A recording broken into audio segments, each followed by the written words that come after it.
All right, what's going on, everybody?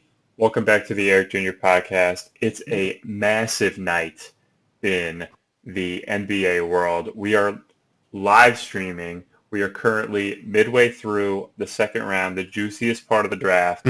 We are checking in here with most of the results into us. We'll have a Sixers pick probably occur during the pod, but man, it's been a whirlwind today. And boys, there's arguably too much to talk about. I might just sign off here out of pure intimidation. Intimidation. Well, you're right that it's been a big day. I think a lot of people were put off by the first couple of days of the NBA offseason started on Monday. Daryl Morey was very quiet, but man, around 5 p.m. This afternoon, man, what we got the notification, man. We got the tweet that we've been waiting for. Al Horford is on a first-way ticket out of Philadelphia. He's heading to the Thunder, and we're getting back an actual contributor player in Danny Green. I mean, how could you not love it? I'm super excited to talk about the Sixers. The draft has been great. The NBA, oh my God, I've just been bathing in all the takes and all the tweets. So as you can tell, I'm kind of crazy right now. I'm super excited. Jake, tell me how you're feeling. Let me hear it. I'm feeling a bit nostalgic. The EJP going back to its root tonight, NBA draft night. Time for those hot takes. Go back in those files and you'll see some of our horrendous takes from years past. And certainly there will be some takes from this year that we will regret. But my God, Daryl Morey coming in hot with a hot boy H. Hot rolling boy. like a hot boy. Hot boy. And we're going to talk about obviously what the strategy was going into draft day. But my God, it's clear that there were certain check boxes that were needing to be marked off. And depending on how you feel about the draft picks tonight, I think overall it's got to be a smashing success. But where do you want to start tonight?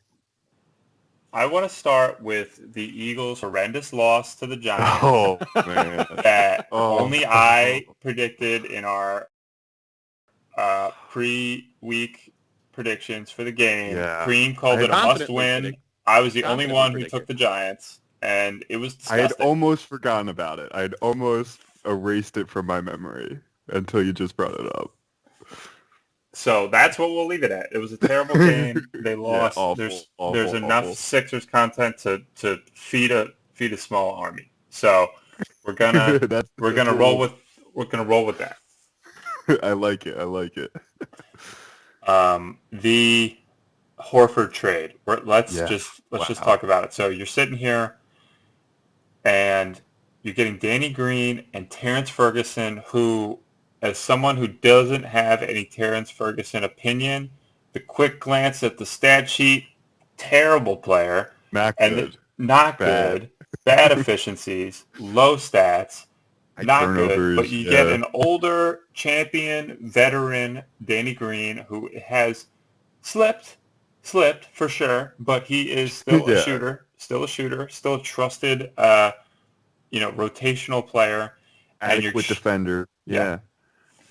On the reigning NBA champs, and he is coming back for 2 picks, a second and a first. The first, they kicked the can down the road.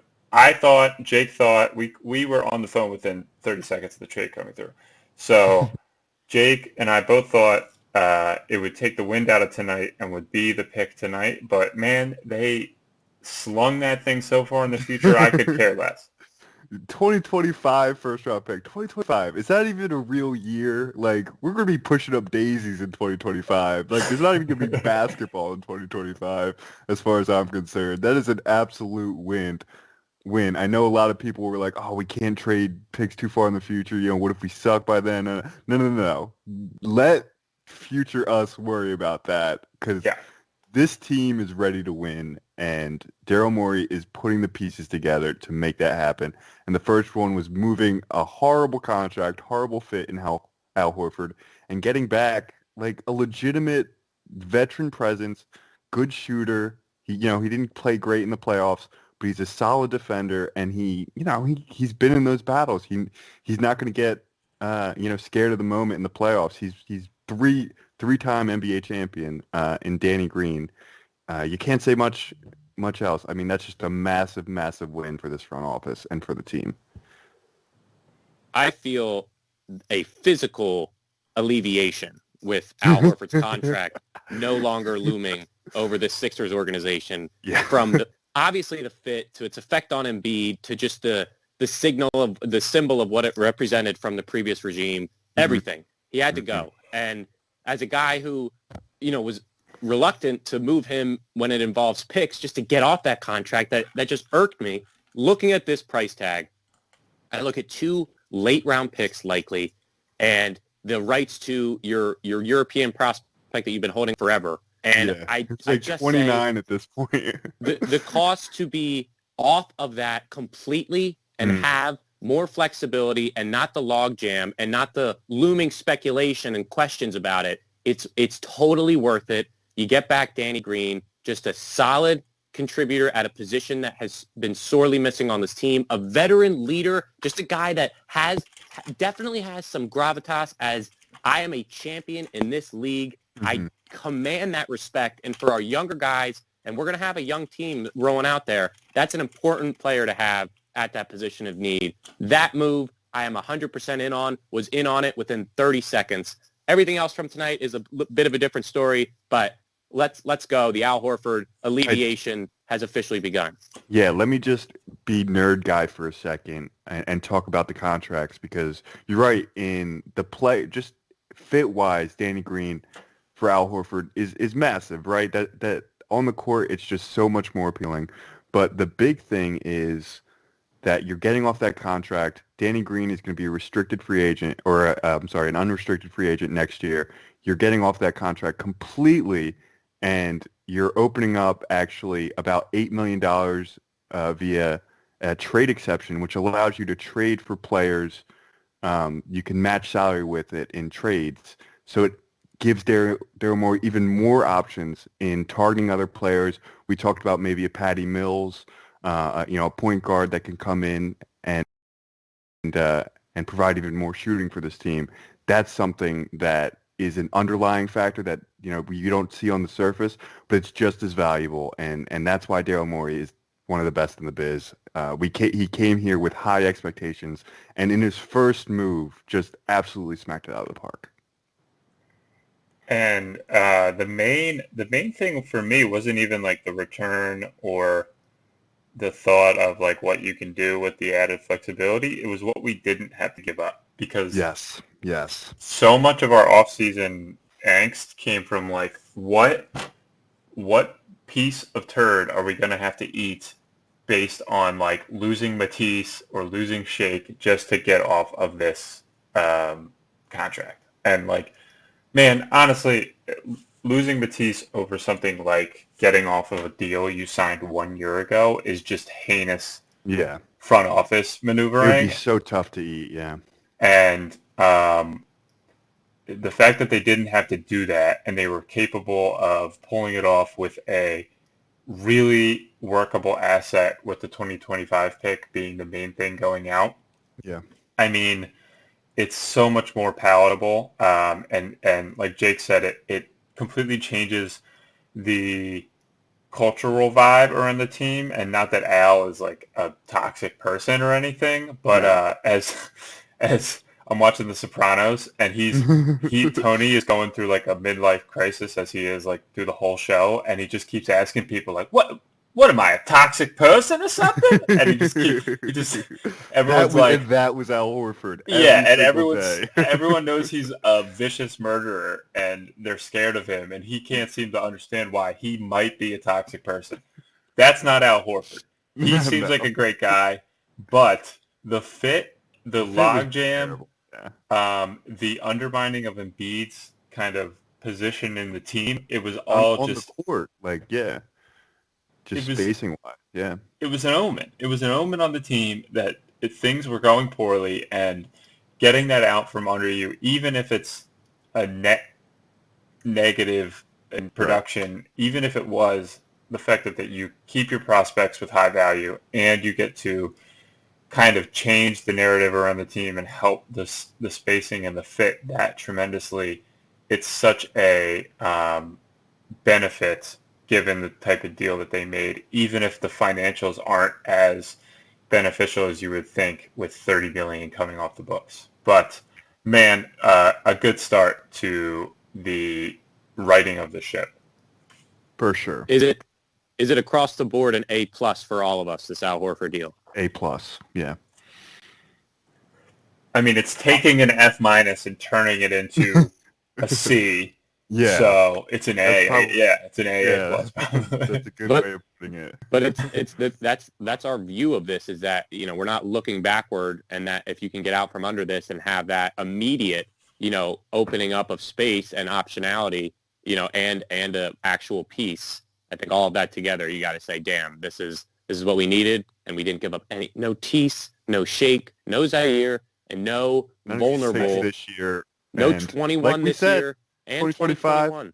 Not a real year as far as I'm concerned. Exactly. And I think in addition to 21 this year, you're also looking at the 21 next year, where there's supposed to be a deeper class. So all of that, to get out scot-free from all of that, got to be the A+ for me. And, from there, it's a little different. But wow, Al Horford is gone, and I think Philly is overall pretty satisfied. They took satisfied. Pretty satisfied with the experience. What'd you say? Breaking news that here it is. They are targeting Isaiah Joe, shooting guard out of Arkansas, a guy that the Sixers have been linked to like so much. Like Matisse last year, Isaiah Joe this year. They don't know how to disguise their targets, but they got Isaiah Joe. Jake, are you happy? I love it. I love it. This salvages the draft portion of the night for me, man. Give up 34, 36, and you get your guy that you made your promise to. I fucking love this team. I always have. Before we get to Isaiah Joe, we should mention our first round pick, maybe. Ray, you want to talk us through that? Yeah, man. James Wiseman out of Memphis. Now, the 21st overall pick, man. Okay, wait. Before we move on, I'm gonna actually, you reeled it forward. I'm gonna reel it back. We're good on the Horford thing. Take it in, fellas. The experience is done. 1 year into a 4-year possible excursion at $100+ million contract. It's done. We're not even in year 2, and it's done. And we all are glad that they spent a first-round pick to do it. It's a crazy failure. Elton, that was a bad signing. Let's just put a bow on it. Elton. Tough luck. Elton, not your best swing, my guy. It's still overall dead money. Like, they don't have, like if you passively watch the team and you say, okay, they just got rid of this guy who's making 30 for 2 guys who are on shorter deals. That means in a year they'll have 30 to use. No, they will not. They'll still be over between Tobias, Ben, and Joel. So it doesn't free up that much space. Cream, you mentioned that mid-level exception at around $8 million. So that is some gained space, some gained movement, but ultimately it's kind of a team building / chemistry / like 2-3 years down the line. Vibe move, man. Yeah.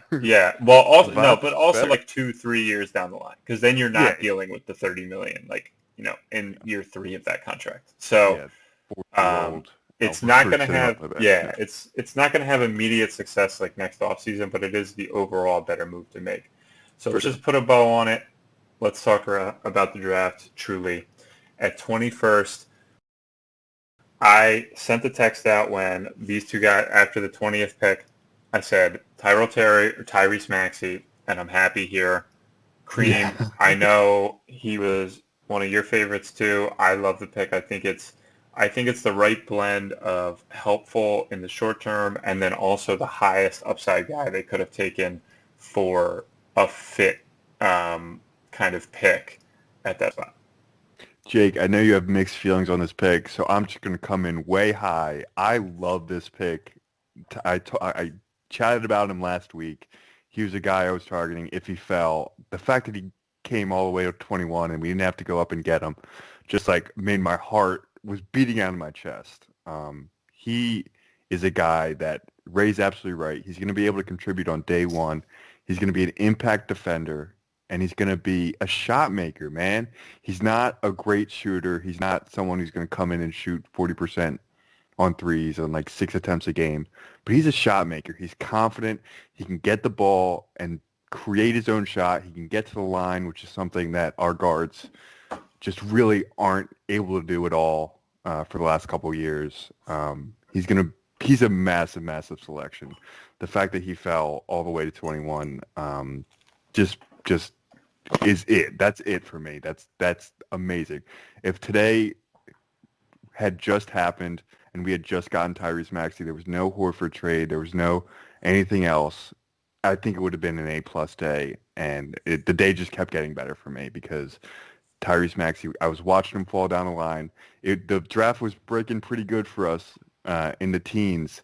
And then, Anthony goes and Sadiq Bey goes, and you're wondering what's going to happen. And I was ecstatic that Tyrell Terry and Tyrese Maxey were there.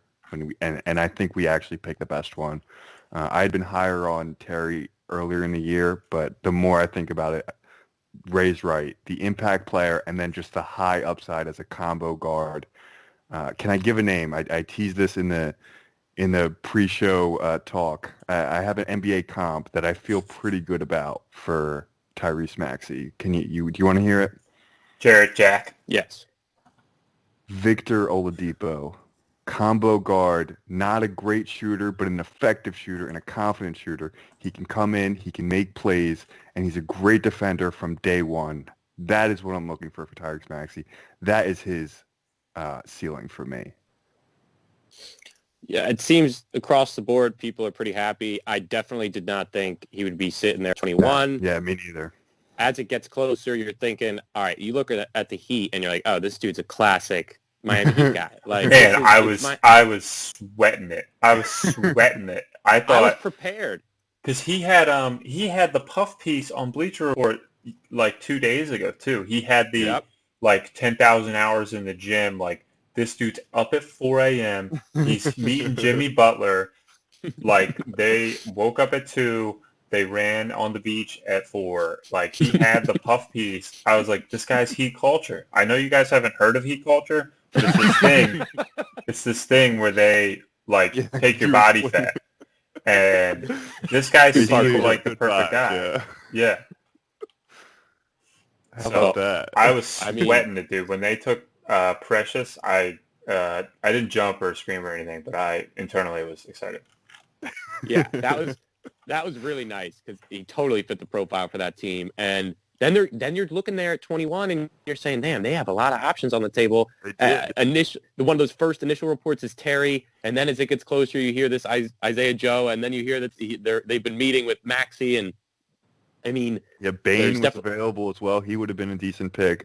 The draft I thought broke really well for the Sixers, where they really could sit and wait for a prospect to fall to them, and there were 3 guys that I would have been comfortable taking. Terry, Maxey, and Bain, but, those 2 other guys are great. They're probably better shooters, but I think Maxey holds the edge in just upside.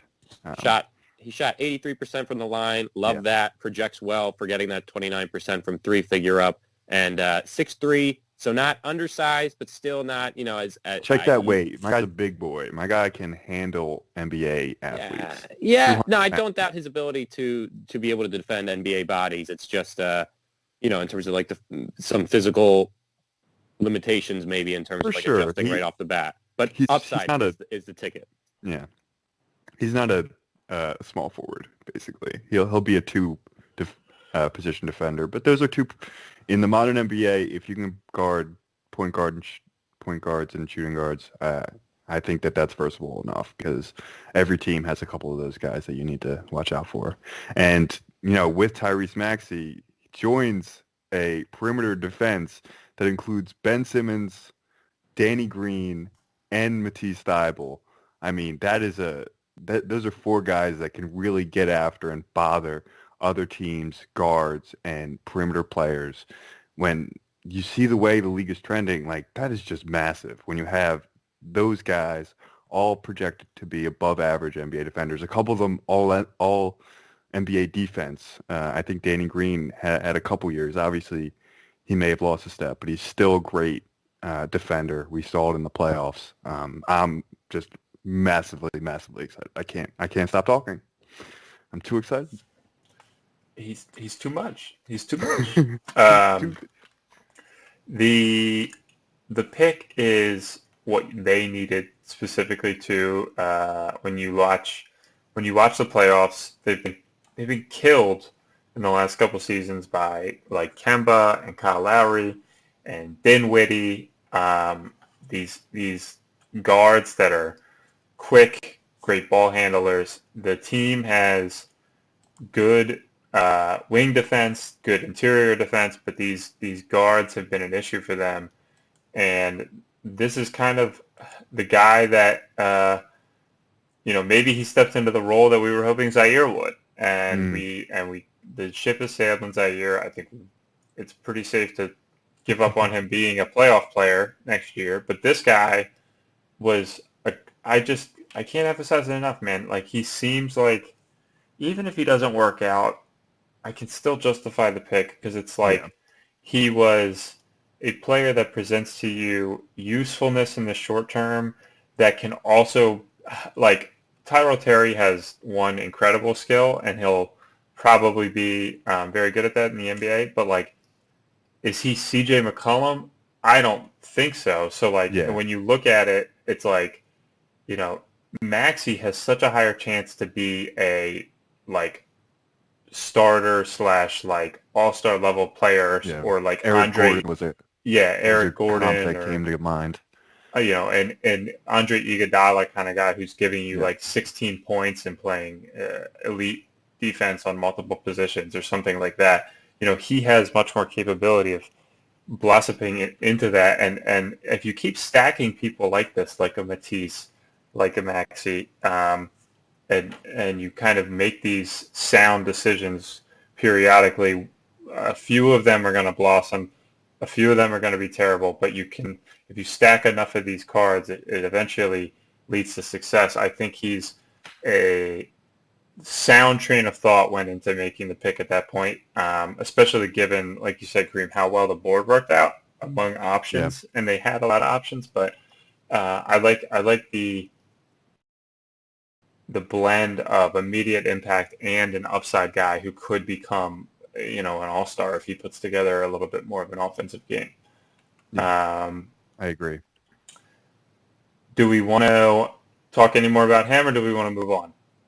I think we kind of beat it. I think we'll have a lot of time to talk about Maxey as the season progresses. I think we're going to be seeing, he's definitely a guy we're going to be watching the shooting videos and the workout videos, and knowing him, how much of a gym rat he is, there will be plenty of those to talk about. So we'll leave it there for now, I think. He's also, this was another thing I wanted to talk about though real quick with him. He's a clutch guy. Does this factor in at all to your, like, is this good for Ben, bad for Ben? What do you think? I don't know. I can't say I read too much into it, but they definitely worked out together. I think Ben Simmons, they probably have a rapport at this point. They've practiced together a little bit. I think if anything, it's a positive. Someone he's familiar with outside of, the NBA, outside of the NBA draft circle. So I think it's a positive. It's always good. Can't hurt to kind of do some solid things for your cornerstones there, and getting a guy that Ben likes and who's with the same company, and then getting rid of Al for a myriad of reasons, but also the direct effect it has on Embiid. These are important things. And Maxey, I don't think there were no projections, really, that I saw him falling to us at 21. Yeah, so it was a weird way the draft fell. Kentucky, that I'm going to take. Yeah, I mean, the list of Kentucky guards who shot questionably from the field and then went on to for it not to be an issue. I think I'm comfortable with that pick for a lot of reasons. Yeah. Okay. The next order of business is, so 34 went with Big Al to the Big O, and Josh and 36 ended up going to Dallas. Yeah, in a trade that I don't think a lot of us saw coming. And we get back a sniper. It was it was an unexpected / most obvious trade. It was the throwaway. Yeah. It was the throwaway Josh conversation since the season ended disastrously. Of like, can we just trade Josh for like, I don't know, Austin Rivers or Seth Curry? Like, it was like those two names, like the throwaway names, to just like be like, we need that skill set, not Josh's. Why aren't we just getting more guys like that? We literally just went out and got that exact kind of guy, because the Mavs were in position to take Terry at 31. They pretty much have Seth Curry Jr. now on the roster to slide right in. So they took Josh. Yeah, they took Josh, who's more versatile defensively and gives them a little bit more size. So it's a good deal for them. I totally get it on their end where they have Terry who can come in and just kind of fill Curry's role right away, and then they're a little bit deeper. On the Sixers end of it, do we like this deal? Jake, I'll let you go ahead on this when I talked pretty long about Maxey. All right, so dude shot 45% from three. Dude is pretty total sniper, modern NBA skill. Yeah, makes a lot of sense for this team. Under contract till 2022. So a lot of positives to extract. It's not like having Josh on the team had the effect that Al would have had on the team in terms of like having to get him minutes. Josh can still play on this team and be valuable and can not be something that's pointed to as a log jam and like really disrupting the offense. Granted, he's not ideal for it, but just his contract and his profile as a player, and then also 36, they get Terry and Josh Richardson, so the shooter and a really good defensive two guard. I mean, Dallas really makes out, but I guess you can't really evaluate it like that. I just didn't like it. I get it. It makes sense. I listed things that make sense for both sides. Couldn't you given up, 49 instead of 36? I don't know. It's shit like that. Morey obviously is not that type of guy to be worrying about that as the price tag. He's going to make the moves that make sense for the skills and for the roles that need to be defined and filled on a team in 2020 and beyond to compete for a championship. And Seth Curry certainly is an elite person at one particular skill that's of the utmost importance in the modern NBA. So, whatever. Sure. Yeah, I like the deal. I think Seth Curry, for all the reasons Jake said, he comes in and he fills a need. We were really lacking a perimeter threat last year, shooting behind, and Seth Curry has been as good at it as anybody in the NBA for the last couple of seasons. There's nobody better, in fact, over the last 4 seasons than Seth Curry has been at shooting threes. So I think it's a massive trade. Josh Richardson, from the moment I think he got here, you realized on offense it wasn't a great fit. He wasn't doing the things that we kind of needed to do, and that's not his fault. I think he's a great player, and I think he's gonna.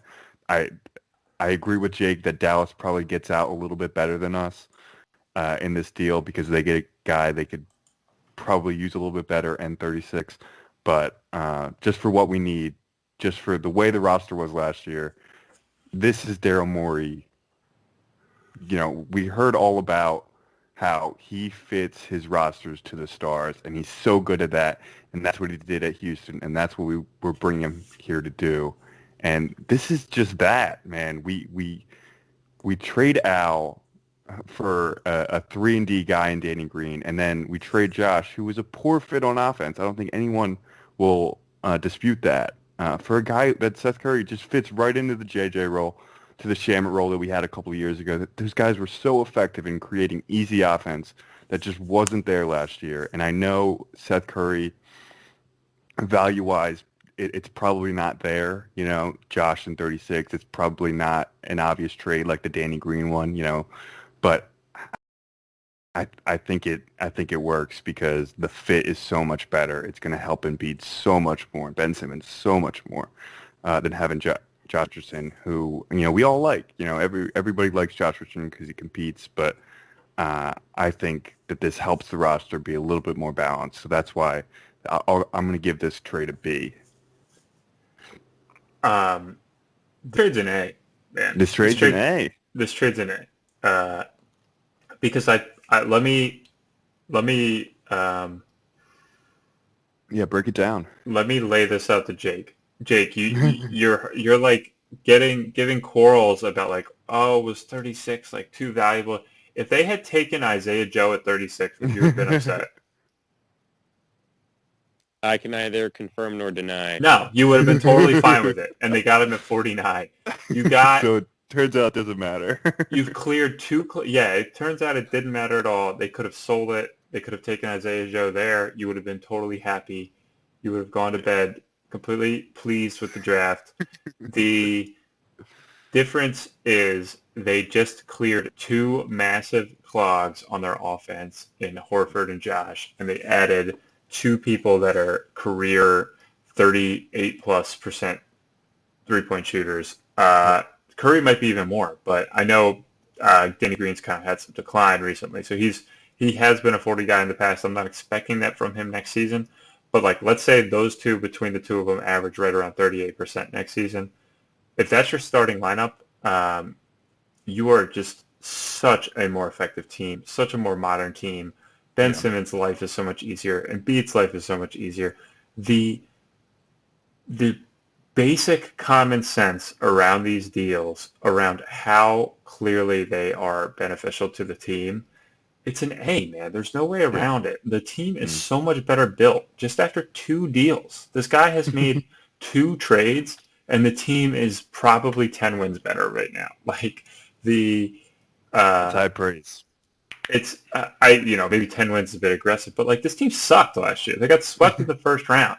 They were terrible, and like they were on pace for like a 48 win season ish. Like they maybe 52 if it kind of depended on how hot they were. They were like they were regressing. They were regressing to under a 50 win team after multiple seasons of clearing that bar, and they're clearly, I think, a 50-win team again, and I'm not going to harp on the difference between Isaiah Joe at 36 or Isaiah Joe at 49. I think you would have been happy with them either way, so I don't see too much criticism of the move. I think it's a good move. Yeah, I think, let me just play devil's advocate for a second here. Playoffs, defensive intensity. You look at what Josh could maybe still do in the playoffs, sporadically. You saw what happened. Who did Danny Green play for? The Lakers. Oh, he was the third best player on the championship team. Danny Green was the third best? It was definitely arguable. I mean, you could argue him, Kuzma, or Rondo. Rondo would be the other. Yeah, maybe Rondo, but he was a starter on the championship team. I'll give you, Jake. I'll give you that Seth Curry has absolutely has limitations. He only played 24 minutes a game last year for Dallas. That's not somebody like JJ who you're just trying out there for 30, 32 plus minutes and be okay. He definitely you have to work around him on defense. But with the quartet of perimeter defenders that I listed earlier. And then, of course, you cannot forget Joel Embiid's massive, massive impact on that end. I think it more than covers up for Curry's holes in his game, and that's why I'm with it. But I understand your concern in a very, very one-dimensional player. He does not do much else other than shoot. He can't really dribble. Doesn't play make at all. He doesn't get to the line. But he can shoot threes, and sometimes in this NBA on this team, that's enough for me. Final thing. Go ahead. I gotta mention this. It has nothing to do with the positions, but if you look at last offseason, this knee-jerk pivot to to the decisions that were made in terms of like they thought that they had identified these needs and that was clearly it. Clearly, shooting is a need, but this does strike me as a very knee-jerk. You get Danny Green, who clearly is on the decline, and you get Seth Curry, who's undersized, and come playoff time when you need two-way players, and of course you need shooting as well. It does strike me somewhat as that type of same knee-jerk, like here are guys that clearly the statistics show that they will fulfill this role and make everybody's lives easier. And I think that will be true in the case of the regular season, and I think it will, portend to be beneficial into the playoffs. But once the crunch time comes and you want those players that can at least operate on both ends of the floor and that are not rapidly declining, depending on your perspective on Danny Green, it does strike me in a way as just a similar type of quick pivot. I mean, the turnover of the roster from year to year we've become notorious for, but I agree with everything. And the difference this time is that shooting is a fundamental need. And that was so sorely missing last year and so blatantly embarrassing that it had to be identified. And that's clearly what Daryl Morey thought. And that's why he went ahead and didn't worry about the second round picks and didn't worry about giving up the future first to get off of Horford. He identified those needs and he took care of them. It's time to address the next step. Yeah, and it's one thing for Danny Green to be declining on a 1-year, $15 million deal. Al Horford was declining on a $109 million deal. Like the crux of him, being around was such a bigger burden. And Josh was bad. Like he was just a bad fit. Yeah. I think all of us had a higher impression of him when he was in Miami, when we weren't watching him all the time, because there was kind of a thought of like, if he's here and he's playing with more talent around him, he'll be more efficient. He might shoot better. But ultimately, man, they got swept in the first round, and he was heinous. A bystander in that series. Yeah, he was really underwhelming, and so. Like you can say like when it comes down to it, is like a declining Danny Green going to give you contributions? Well, the guy that he's replacing wasn't really doing it either. So it's not something I'm gonna lose sleep over. Danny Green being older, and if Danny Green doesn't work out, man, it's 1 year, it's $15 million. And we're off of it. Yeah, they can tolerate it. I do want to say this, Jake. I want to throw this to you. Two really interesting picks here. 55 and 56. 55, your boy, the Clips, they take Jay Scrubb out of John Logan College. How do you feel about Jay Scrubb? Listen, I don't want to just generalize this man, but the name really is something that's going to be hard for any scout, any talent evaluator, any coach to get past, any teammate to look past. It would mess with me. So right off the bat, Jay Scrubb, I mean, come on, son. Come on. Where you got to file for the legal name change once you know you're going to be a household name. If you got that confidence in yourself, these guys are all crazy enough to believe that they're good enough to be in this brotherhood of the NBA. So, I mean, you got to change that name. Tough one for my guy. But Tyrese Maxey, good name. Good, solid name. That's a cool solid name. Yeah, cool name. A cool name. Maxey. Oh, I love it. Maxey from downtown. Yeah, I think it works. Yeah, don't do that again. The next guy right after Jay Scrubby McScrub was Grant Riller, an interesting pick. The Hornets took him in a trade from the Celtics, it looks like. He was a guy... End of draft names now? No. These two picks just like caught my eye. Jay Scrub is Jay Sport, but Grant Riller was a guy who is like a 4-year small college kind of guy who was just like the entire offense. And I heard Vernon on the NBA Ringer show and like Spike and like a bunch of people have mentioned him, and both Spike and Mike actually loved him as like a first round pick. Interesting. He has gone a lot later than I thought he would. He is like a scoring machine, man. When you watch him, pretty interesting pick for the Hornets, because I bring it up too. It does have a little bit of interest for us where, they take him, they take Ball, they have too many guards now. They have like a billion guards. Is there like a Rozier possibility at all? Like for us, is that still, or you think we're done? You think we're done? It would have been can't Josh for imagine him. we're done. I don't. So the thing is, we do still have a lot of trade flexibility because of those trades that we mentioned earlier. Let me just pull up the roster on NBA Trade just to get a better look at it. So we still have Mike Scott, who made about $5 million. You have this trade exception that you're going to get from Danny Green that should be about $8 million. That really allows you to take on bad contracts. I don't know if you can do a Rozier trade specifically without Josh. You probably need to send back at least some value there, right? Mm-hmm. But you do have the ability to get some pretty decent level like contracts, at least in terms of matching salary to bring it in because we're over the cap. You do have some flexibility there. I just wonder what the assets. There aren't a lot of assets left in the tank. You probably don't want to rush to trade that 2021 first-round pick because, like Jake said, it's supposed to be a very good draft next year. Even a late first-round pick could end up having some value, and you never want to, take yourself out of a draft like that. So, in terms of big moves, there's probably not a lot left if you're just looking at the roster. They still have a mid-level exception that they can use, but they do have a new hole that we haven't talked about at backup center.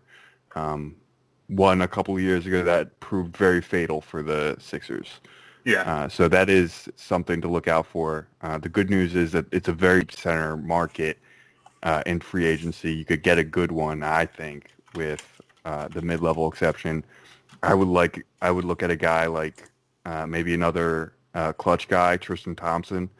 Quietly had some pretty productive years post LeBron, and we know how good he was on those Cavs teams. Got him that big contract. He's a guy that I would look to bring in just as a backup, play him 15 minutes a night. I think that would work pretty well. But there's a ton of guys out there that we can go into later. But you're probably trade wise, there's not a lot of assets unless you're moving a Tease or a Shake, which I don't think none of us really want. So I'm probably good. This team is shaping up pretty well. Excuse me, sorry. That was wild. The team is probably set. I would think they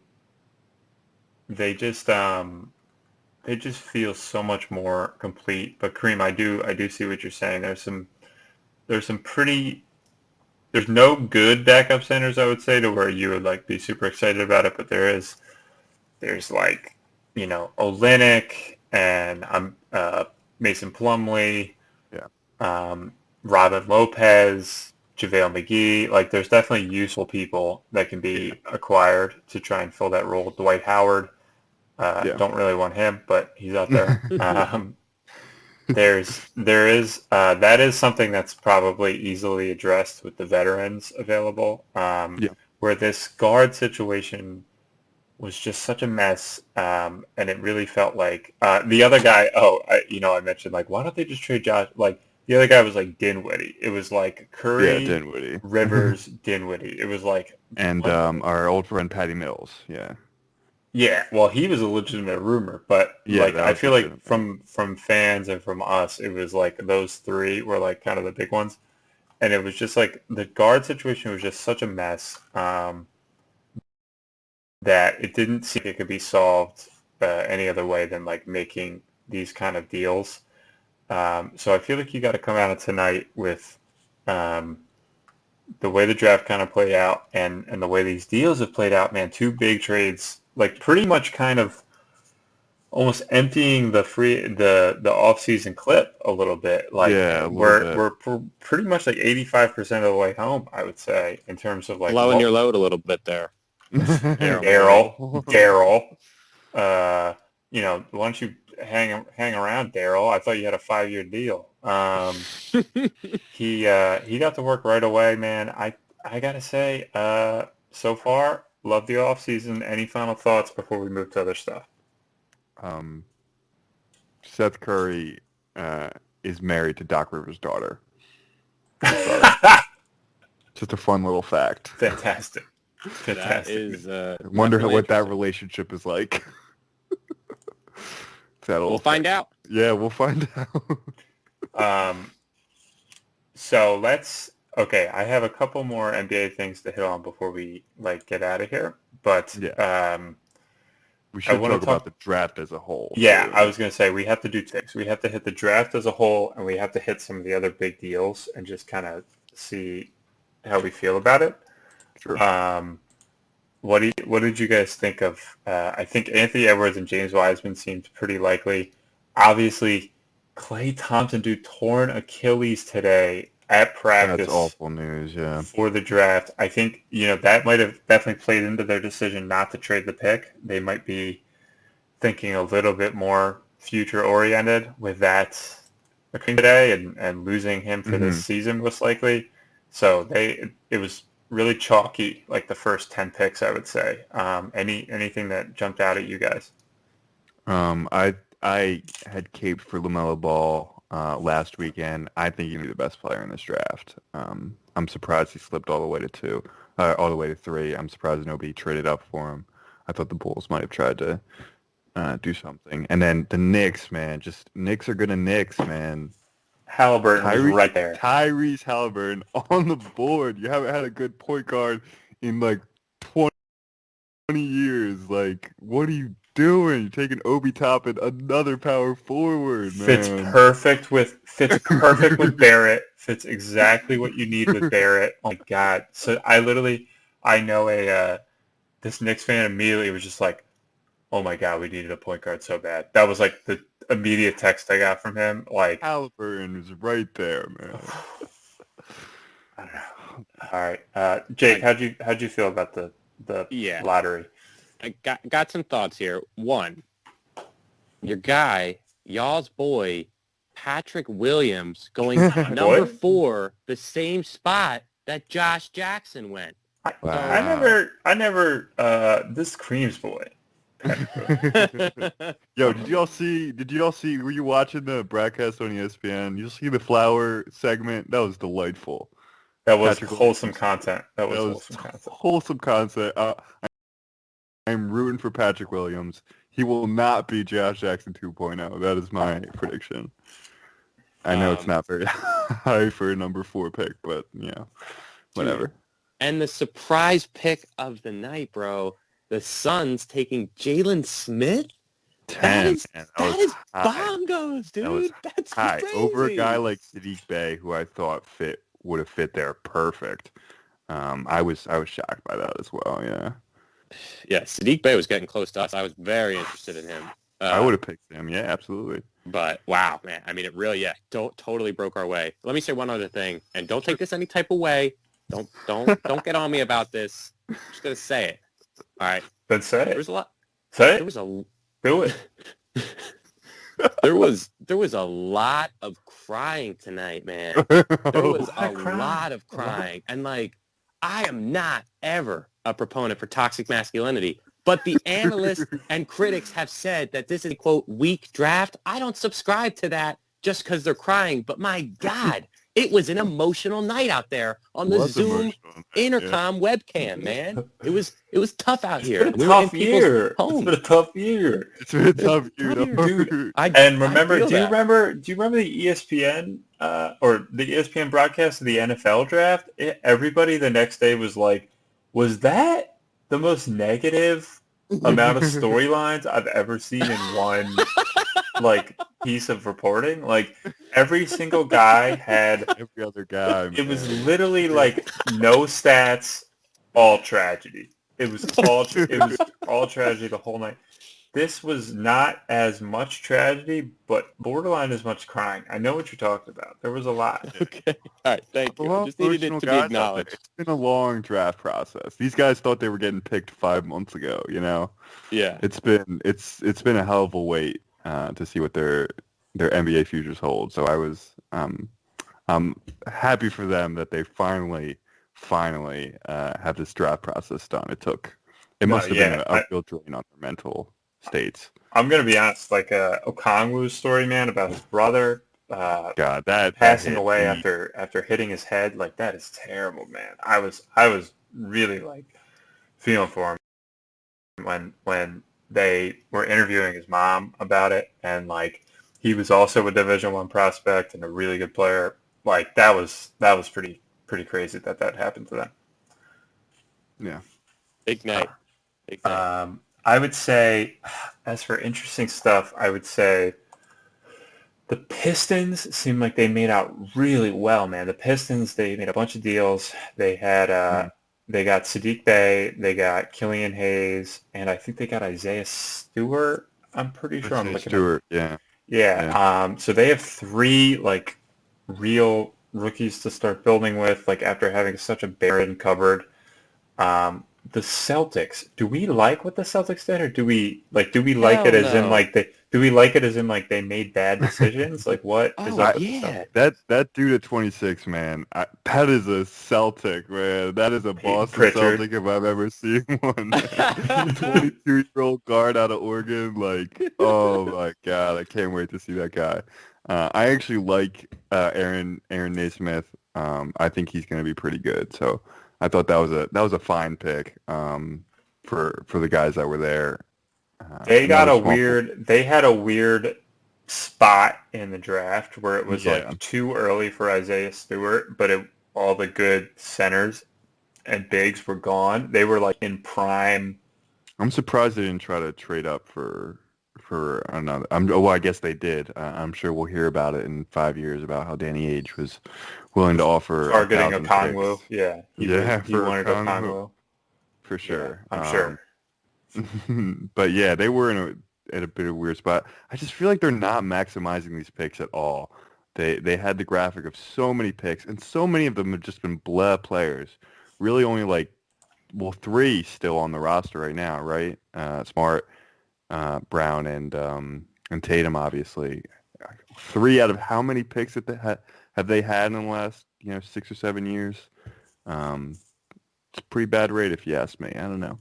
Just so on brand for the Celtics and for Danny Ainge to be involved in all the chatter, saying they're trying to move picks, trying to move Kemba, trying to move Hayward. Man, they're trying to move their picks all around to consolidate more, go after Drew Holiday. Man, they stood pat again. No one wants to do business with fucking Danny Ainge. He's got a fucking flawed, but talented roster that's nowhere near able to put it over the top in the East. No way. No one wants to do any type of exchange with him, and they didn't get shit tonight, man. And again, another draft with multiple picks for the Celtics, and another nothing results draft for the Celtics. So sure, it was great for us, but just the fucking Danny Ainge Celtics doing what they always do, taking mediocre players because they're too stubborn to not try to swindle everybody that they do business with. Nice. I love it. I love that energy. Love the takes, Jacob. Who else? The last one I would say. You do have the last Sixers pick at number 58, Paul Reed. I have zero information about Mr. Reed. He is not on.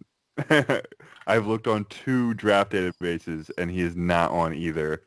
We'll have to see how that one turns out, Mr. Paul Reed. So he's a stud. I don't have where he went to college. I don't have any information. Paul. He went to DePaul. Okay. He's like a power forward. He averaged like 15 and 10 rebounds and 2 blocks a game. 2.6 blocks a game, actually. Pretty interesting. He is 6'9", 220 power forward. Cool. He'll be a 2A, I imagine. Yeah, I'm excited. We got Isaiah Joe. We promised to pick. We got our guy. He doesn't have to worry about it. I'm excited, man. The team is shaping up, like we said. We'll see what the rest of the offseason brings. Okay, so the draft, we can leave it there. We can let it marinate a little bit. We can think about Obi Toppin going at number 8 to the Knicks. Gonna be thinking about that a lot, yeah. Is the last thing I had for you on like the top five? I want to hear Jake's opinion on this. Is LaMelo to the Hornets a good thing or a terrible thing? Because you could spin it either way to me, where it's like he needs to be going to like a no-name situation, and it'll actually be better for him. Yeah, you could definitely make a good argument for why that would happen. I think it's terrible. I think you need an organization better suited from the top down. Even though Jordan obviously signed off on this, like I just don't think on an organizational level that you're going to be able to get them out of a player like LaMelo because of the monitoring and the discipline that it's going to take off the court and the people in positions to kind of really bring the development along and to keep it consistent. You kind of need a player like that to go to one of the more established organizations in the league. Now, obviously, those aren't usually at the top of the draft, but if he were to start to slide and someone would go get him, even if he goes later in the draft, I think that could actually have borne much better fruit for him later on in his career. I don't think Charlotte's going to be a great fit. I think he'll put up good numbers, and then he'll probably push his way to go elsewhere in this player-driven league that we have. And honestly, there was some take. I can't remember if it was Bill Simmons or Zach Lowe, whoever talked about like trying to reunite the Ball brothers on some team. I'm definitely into that. So if they want to get Lonzo over there to Charlotte, I'm down with that. Let's see that. That would be fun. All right. The other things going on is there were some massive deals on Monday night. Let's just get instant reactions. We don't need to dive in. We'll go quickly. Yeah. But Drew Holiday, man. Okay, so that deal, my first reaction was like, obviously horrible value for the Bucks. The 3 firsts and 2 pick swaps, and Bledsoe, and who else went with him? Man, you're making me another piece. I did not have that. George Hill, George Hill and Bledsoe, all for Drew Holiday. Yeah, and so I was like, that's a garbage trade in itself. But then they made the Bogdanovich deal to follow it up, where they got undervalued. All they had to give up was a second and DiVincenzo, and they got Bogdanovich. So I was thinking in my mind, I'm like, if you really laid it out on the table and you said, okay, you're getting Bogdan and Drew, and this is what you're giving up, you could kind of make the case to me that it's decently worth it. And then now this Bogdan thing fell through. This is a disaster. So it's an interesting with the Bogdan thing because I don't know the specifics on whether. Because he's a restricted free agent, the Kings can match any offer that he gets. I don't know how long it would take if there's a waiting period after they match it till then they can trade that player to Milwaukee, which presumably Milwaukee would still have interest in that. So the deal still could happen, I think. But it is funny that they had an entire trade discussion that went down and agreed upon, and nobody bothered to run it by the guy in the trade, like who's a free agent actually. That was a bit humorous. Yeah, I don't know what to make of that quite yet, but I think you're right in that the value is not great, but Milwaukee's in a unique position where I don't think they can only think about value. They need to win. They need to convince Giannis to stay, and I have to say, like, my feeling today is I think Giannis is going to stay. I think from what Zach Lowe talked about this, Mark Stein talked about this on their podcasts, that there's a lot of friendly feelings between Milwaukee and Giannis right now. Still, even after the playoffs ended the way it did, when you do that move, when you make these moves in conjunction with the fact that you think Giannis is going to sign that Supermax, you worry less about the picks in 2025. I think that's true. But the Bogdan thing, I don't know. I don't know what to make of that. But yeah, what do you think, Jake? What's your take? Yeah, I mean, just that those picks are unprotected. like that far that's into the massive, future. yeah. You know, it's one thing to go and sell all out for Giannis, which I do understand, but to not cover your ass a little bit. I mean, you could have worked some protections. You could have given up one swap, not two. I mean, they got totally, David Raked Griffin over, yeah. got everything that he could. And I mean, you pair it with the Bogdan pairing, but even those two guys, yes, it's that signal to Giannis that you're going all in and that you're totally invested in his prime being spent winning every year, that you're going after it every year. But it still doesn't strike me as the type of move that convinces the generational superstar that is Giannis. Like, it's going to take a lot, everything. So there's still moves to be made for them in order to secure that decision by Giannis, in my opinion. And, Drew Holiday, great defensive player. Good player. Not volume 3 shooter. Not a star, yeah. Still a really good piece for them, but that's what it is, a really good piece for that price tag, and that's why it's a big story. For sure. Yeah, I think with Bogdan and Drew combined, I can tolerate the assets going out, but man, if they don't end up with Bogdanovich at the end of this, it's a pretty big failure. CP3 to the Suns. Yeah, I mean, I think we loved it. We talked about it a little bit when it was just a rumor last week. I think we all love it for the Suns. I think that's a massive move for them to really solidify themselves in the playoff race next year in the Western Conference. That's going to be a fun team to watch. And I thought the value wasn't bad. Phoenix didn't have to give up number 10 this year. They got to keep that pick. I think it's a good trade. I thought it was weird that OKC waited or didn't wait at all. They made the move so quickly to trade Chris Paul when I thought they probably could have waited a little bit, drawn it out, created a bidding war of sorts, because there are definitely Chris Paul suitors around the league. Phoenix wasn't the only one interested. Weird that they made that move so quickly, but I guess they do have a lot of business to do, and they are making moves, and they are going to keep making moves. So that's interesting. I think it's a great deal for Phoenix. It can get some of the stink off of their franchise if they make the playoffs and have a respectable season, and Ayton gets better and Booker's happy. I think it's worth.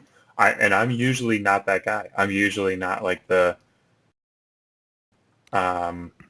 set the narrative by making win now moves all the time. Yeah. You know what I mean? Mm-hmm. But in this case, it's necessary. And in this case, it's healthier for the team to do that. So I think it's a good move. Jake, any thoughts or you get on this one? Yeah, I honestly just don't have much reaction. I think it's, Booker obviously wanted to play with him, and they didn't give up that pick. They end up using it on a center, which I don't think anybody saw coming. But solid, and gives them something to talk about, and a little bit of playoff chatter, and maybe a little bit of excitement. That's all you can ask for. The last one I wanted to bring up, great move by the Portland Trailblazers. They go out and they get Robert Covington. Man, they've been devoid of good forward play the entire time they've had Damian Lillard, and they go get an elite defensive forward. They give up their first and the first next year, I think. I think was it next year's first? They give up. I know they gave up. I think Ariza and a first round pick to go get him, and they finally they were starting Mario Hezonja at the 3 last year and Melo, and they were working with some of the worst forward play in the league, and they at least now have some really good defense coming from that spot, even if Covington isn't the best scorer in the world. I love the trade for Portland. I think it's a good idea to try and bring Covington in. Yeah. So it is, it's the 16th overall pick this year, and then a first round pick next year as well. So it's a hefty price, but for a guy like Covington on a team like Portland, what he can do for that team, I think we saw his value last year. I can't say it's a bad trade for them, even though I think Houston got a decent deal for Covington who knows what they're going to do now. But yeah, like you said, they needed a wing, and he's the best wing on the market, I think. Shout out to Robert Covington, man. Good move for the Trailblazers, and they can maybe run a better version of what Houston was trying to do, in terms of Dame and then, Rocco kind of at that spot 5, and then you've got these shooters around him. That's a fun team. That's a good fit there. So solid move by Portland, in my opinion. All right. Wow, man. Last thing. Go ahead. James Harden. Haven't talked about him. We don't need him. We got. There was a moment Steph Curry that I thought we were going to trade for him. There was really a moment there that I really thought he was going to be a Sixer. What do you think his move is? Just quickly, what's your prediction? He's staying on the Rockets, man. I think he's with the Rockets this season. He gets traded next season. I think he gets traded next offseason. I think that's probably what's going to happen. And the Sixers could very much, if they do not succeed this season, they are probably trying to trade Ben Simmons for him at the end of this year. That's not out of the question. Yeah. All right. It seems, and after all that James Harden talk, there was 3 different articles posted about Sixers will give Ben and Joel another chance. They want to make the pairing work. So it's essentially all culminating to, we're building a team around him. They've done that very proficiently with the moves tonight, getting shooting, getting better wing depth, getting better guard defense, and they're going to give it one more year to test it out, and then I fully expect Ben Simmons to be a possible chip going the other, or Embiid, whichever one, I guess, going back towards Houston if it fails in the playoffs again. So we'll see. The last thing, we got to lay it out, man. We're not going to preview it at all, but we got to lay our picks. Cleveland versus the Eagles. I think I still have 2 must-wins left, so I'm going to use one here. No, you don't. I got at least 2 left, man. I got at least 2 left. Absolutely not. I'm going to use a must-win here. I think it's a must-win for Carson Wentz and the Eagles. You don't have any. You don't have Jake, what are your picks? What's your pick? Before I tell you my picks. Cream, you didn't even make a pick. They're gonna win. Actually, they're gonna win. Shockingly, they're gonna beat Cleveland. Okay, dude, this fucking team. Carson Wentz fell down on a 3rd and 1. Just stumbled over his own feet, man. Yeah, this fucking team, man. Oh God, I hate this team. I hate this team so much. I'm officially starting to think about Dougie and needing an offensive coordinator. Dougie is struggling this year. All right. Anyway, this week, you know what they're gonna do? They're gonna tie. They're gonna fucking tie the Cleveland Browns, man. I would love if they do that. I will. I want to lay something on this. If they tie, Creed, you and I have to do something for Jake if they tie. Okay. We gotta wait. We'll think of something. We'll get him a big old present for Christmas. How about that? Oh. Something that I'll love. A big stanky present. All right. I think that's probably enough. What's Jake, your pick, Ray? Are they going to win? Are the Birds? Well, wait. What's your pick? Are you laying a must-win? Are they winning? What's the deal? Oh, it's a must-win, but they're going to tie, man. It's going to be horrible. That's right. He did say that. Okay, so you are declaring a must-win on that. I will also do that because the temperature has raised a solid 10 degrees already, and it cannot go any hotter. It is a must-win. I do think they'll win. I think they. I don't have any logical explanation, but I think they're going to win. I just, it's that Cleveland stink. I think they're better than Cleveland, and Cleveland could have Peyton Manning in his prime, and I would say they're the Browns. They suck. Whatever. So I think we got to go with the Birds. All right. Any other final thoughts before we head on out? What a day. I think I'm good, man. Tomorrow I'm going to wake up and be genuinely excited for the Sixers season. And that is something that I have not been for the last, since the season ended, basically. It's kind of reactivated us. Yeah. I mean, I'm back. I was back when they hired Daryl Morey. I'm all the way back now. This is the team, man. This is the team. Yeah. This is the team. Like I said, we're like 80. Like the off-season stuff is like 85% over. Like we are little tweak here, little tweak there. I think little Bradley Beal here, little Kawhi Leonard there. You know, then you got your team. So it'll be good. All right. Thank you all for listening. Have a good night. What a draft. What a start to the Daryl Morey experience. Bye.